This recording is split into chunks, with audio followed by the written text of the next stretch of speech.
So this is you're kind of revolutionizing a little bit how police departments do Twitter.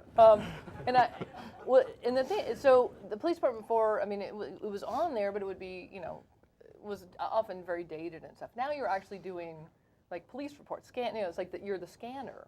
Right, so we launched our Twitter account about 2.5 years ago, and basically we were just sharing news, our press releases, things like that, and we had gathered about 3,000 followers.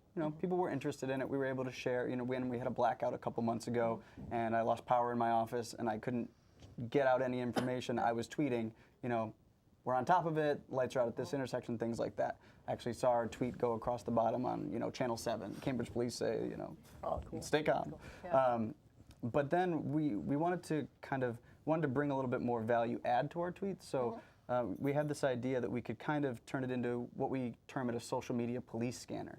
And what we did is we took kind of existing technology where our 911 dispatch center is able to send out information to kind of text messages to important people within the department so that we know of incidents when they're happening off hours and things like that. So we kind of took that and we wrote some code and we tweaked it so that it would send those messages to Twitter. So now we're tweeting serious incident types that we're responding to in real time so that our followers will know what police are responding to in their community and they can take whatever action they think is necessary. If it's something serious, hopefully they'll avoid the area and that'll pay off for everybody. No, because I was checking, and I remembered having read about this and I went back to check on this, is that there has been, the emergency management in the country discovered that despite what it looks like in the movies where they say, you always have government officials saying, we can't tell the people, there'll be widespread panic, and then you see people going, there's Godzilla, and in reality, people, when they hear the stuff, don't panic, right? And by and large, people want to hear the information and they use it productively. Right, so when we launched this, it was kind of untested. There was one other police department in the country, the Seattle Police Department, who had launched something similar.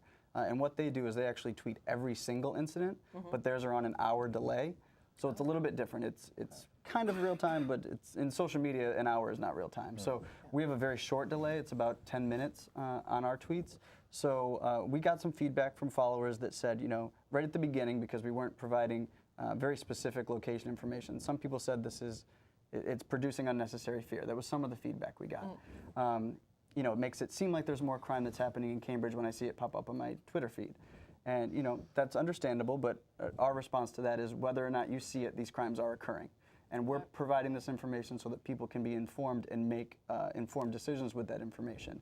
And I said we had about 3,000 in the 2.5 years, and in the last month that we've been doing this, we've gained almost 2,000 new followers. So there's definitely people that are enjoying it and they're seeing the value of it, and we hope to continue it. And there's definitely some police departments across the country that have reached out to us and are trying to do something very similar.